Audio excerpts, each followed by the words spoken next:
সুপ্রিয় দর্শক আসসালামু আলাইকুম, কেমন আছেন আপনারা? নিশ্চয়ই ভালো আছেন। আজকের ভিডিওতে আপনাদের সবাইকে স্বাগত জানাচ্ছি। আজকে আমি আপনার সাথে শেয়ার করব আপনার মুখে কখনোই কোনো ময়লা জমবে না, আপনার মুখে ব্রণও হবে না, আপনার মেছতার সমস্যা বা যে কোনো ছোট ছোট দাগ ছোপের সমস্যা বলুন কিছুই থাকবে না। সব সময় আপনার মুখ একদম ফ্রেশ থাকবে, নিট অ্যান্ড ক্লিন থাকবে। এটা পাওয়ার জন্য আপনাকে জাস্ট পানিকে এইভাবে মুখে লাগাতে হবে। চলুন জানাচ্ছি কিভাবে আপনারা পানিকে মুখে ব্যবহার করবেন। আমরা সবাই চাই যে আমাদের মুখটা একদম ব্রণহীন, দাগছোপহীন, মেস্তার দাগ যাদের আছে মেস্তার সমস্যাবিহীন, মানে একদম ফ্রেশ থাকুক মুখটা, সবসময় গ্লো করুক, দেখতে ভালো লাগুক। নর্মালি মেকআপ ছাড়াই আমরা সবসময় সুন্দরী থাকতে চাই, সবাই আমরা এটা চাই। এখন সময়ের সাথে সাথে দেখা যায় ত্বকে ধুলোবালি জমে, ত্বকে ময়লা জমে, আর যার ফলে হয় কি ব্রণ, মেস্তা, ফুসকুড়ি, র্যাশ, এছাড়াও বিভিন্ন ধরনের স্কিন প্রবলেমগুলো হয়ে থাকে। সকল স্কিন প্রবলেমের মূল কথা হচ্ছে আপনার ত্বকে ময়লা জমাটা, ময়লা জমে জমে লোমকূপগুলো বন্ধ হয়ে যায়, আর তখন এই সমস্যাগুলো অনেক বেশি দেখা দেয়। কিন্তু যদি আপনার ত্বকে ময়লাই না জমে তাহলে কিন্তু এই সমস্যাগুলো আর হবে না। তাহলে সেক্ষেত্রে আপনাকে কি করতে হবে? এটার জন্য আপনাকে কঠিন কিছু করতে হবে না, শুধু আপনি কিছুটা পানিকে যে কোনো পাত্রের মধ্যে চেষ্টা করবেন যে বরফের যে ট্রেটা থাকে ফ্রিজের, সেই বরফ ট্রেটার মধ্যে পানিটাকে নিয়ে ফ্রিজে রেখে দিতে 24 ঘন্টা বরফ হতে দেবেন। তখন পানিটা যখন বরফ হয়ে যাবে, এছাড়া কারো কাছে যদি সে আইস ট্রেটা না থাকে তাহলে আপনারা একটা বাটির মধ্যেও কিছুটা পানি নিয়ে ফ্রিজে রেখে দেবেন। 24 ঘন্টার মধ্যে এটা বরফ হয়ে যাবে, তারপর ছোট ছোট পিস করে নেবেন ভেঙে।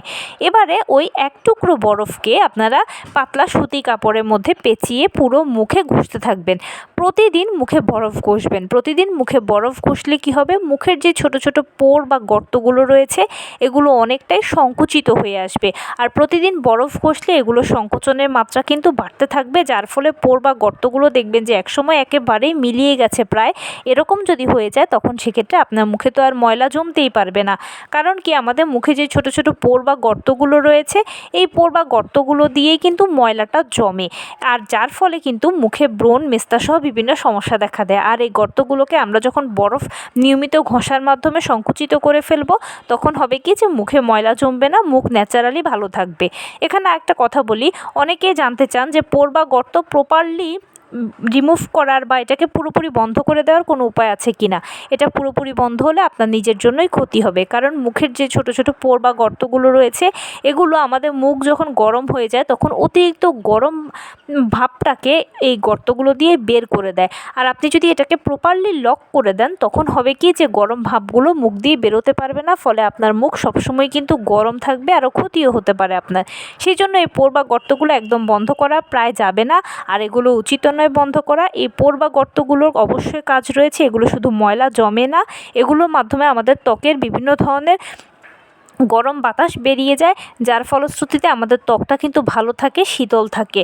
এই জন্য অবশ্যই চেষ্টা করবেন যে এই পোরগুলোকে রিমুভ করার পরিবর্তে এগুলোকে সংকুচিত করিয়ে আনা, আর এগুলো যত ছোট হতে থাকবে ততই দেখবেন যে মুখে ময়লা জমবে না।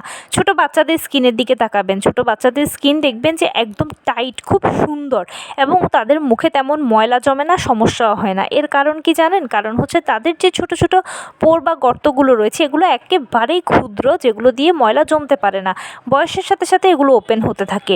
আপনি যদি নিয়মিত বরফ ঘষেন তাহলে এগুলো সংকুচিত হয়ে যাবে, কোনো ময়লা জমবে না, আর ময়লা না জমলে আপনার ত্বক ন্যাচারালি অনেক সুন্দর থাকবে। তো এই ছিল আজকের ভিডিও। কেমন লাগলো বলুন। যদি ভালো লেগে থাকে ও হেল্পফুল হয়ে থাকে তাহলে প্লিজ লাইক, কমেন্ট, শেয়ার করতে একদম ভুলবেন না। আর সেই সাথে আমার চ্যানেলটিকে সাবস্ক্রাইব করার বিনীত অনুরোধ রইল। পাশে থাকা বেল আইকনটি ক্লিক করে দেবেন যেন আমি ভিডিও আপলোড করার সাথে সাথে আপনারা নোটিফিকেশান পেয়ে যান। যদি কোনো প্রশ্ন থাকে কমেন্টসে জানাবেন, আমি রিপ্লাই দেবো। প্লাস যদি কোনো পরামর্শ থাকে যে কোন বিষয়ের উপরে ভিডিও বানালে আপনারা উপকৃত হবেন সেটাও জানাবেন, আমি আপনাদের পছন্দের সর্বোচ্চ প্রায়োরিটি দেব। ভালো থাকবেন, সুস্থ থাকবেন। আসসালামু আলাইকুম।